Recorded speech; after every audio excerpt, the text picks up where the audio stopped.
Push-up is a necessary exercise for every athlete. Push-ups develop and strengthen several muscle groups in the upper body without requiring any additional equipment. But there are cases when a person cannot push up even 10 times. In this video, I'll show you push-up variations, common mistakes, make a training plan, and you will learn how to increase the number of your push-ups. So, watch this video till the end. It will be useful. Let's go. What do you need to push up more? The first thing you need to pay attention to is the correct technique. The body should form a single straight line. The arms should be approximately shoulder width apart or slightly wider. With classic push-ups, the elbows are spread out to the sides, but not more than 45 degrees. As you inhale, slowly lower your body, bending your elbows to an angle slightly less than 90 degrees. As you exhale, straighten your elbows and return to the starting position. After learning the push-up technique, you need to understand your current maximum in the number of push-ups in one set with the right technique. In addition to the number of repetitions, it is also necessary to record the time spent on this number of push-ups. Next, you need to figure out the number of reps, sets, and the rest time between them. Beginners are encouraged to do 3 to 4 sets of 60 to 80% of their maximum reps. Rest between sets should be 30 to 45 seconds. That is, if you can perform 20 push-ups in one set, then you should perform 12 to 15 reps in each set. You need to do push-ups no more than once every 3 days so that the muscles have time to recover. After training in this way for 1 to 2 weeks, you can move on to performing 2 or 3 sets with your maximum number of repetitions. However, it is important to understand that the number of repetitions with each following set will decrease by 2 or 3. This is normal, as the muscles are not adapted to the new load yet. Over time, this figure, on the contrary, will begin to increase.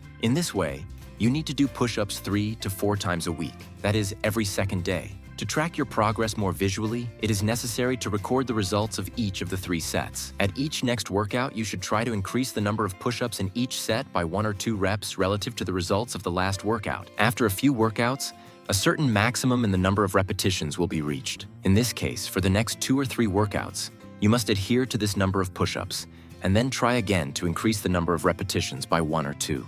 There are many similar charts on the internet to increase the number of push-ups, but here it's important to understand that each of them is written based on one particular athlete, so they cannot be considered universal and 100% effective. Each person is individual. Everyone has a different initial maximum in the number of push-ups, and each body needs a different recovery time. Therefore, such schemes and tables can be taken as a basis, but you need to substitute your actual results. The answer to the question, how to increase my push-ups, is actually very simple. It is necessary to comprehensively work out the shoulder girdle, as well as develop all the muscle groups that are involved in push-ups. For this, there is a scheme that is based not so much on increasing the number of push-ups, but on their variability. You should do push-ups with different hand positions. The close hands push-ups shift most of the load on the triceps and front delts. The strict push-ups strengthen the upper body equally, the chest, shoulders, and triceps. The wide hands push-ups shift most of the load on the pectoral muscles. To achieve the best result, it's necessary to perform 3 to 4 sets of each push-up option. The number of repetitions varies in the range of 60 to 80% of your maximum. It's important to understand that the maximum result will increase over time, which means that you need to increase the number of repetitions in each set. In addition, it's necessary to pay attention to push-ups in different planes. For example, incline push-ups. You can use the edge of a sofa, chair, and so on to perform them. They will allow you to work out the lower part of the chest in more detail. Decline push-ups, in which the legs are above the body, load the upper part of the chest. By working out individual segments of the chest, you make the pectoral muscles stronger in general, which has a positive effect on the number of push-ups. You can increase the number of push-ups in a fairly short time if you pay enough attention to this and follow simple but very important rules and recommendations. By the way, friends, be sure to watch our previous video about push-ups. It will perfectly complement the information from this video. Link is on the screen right now. See you soon.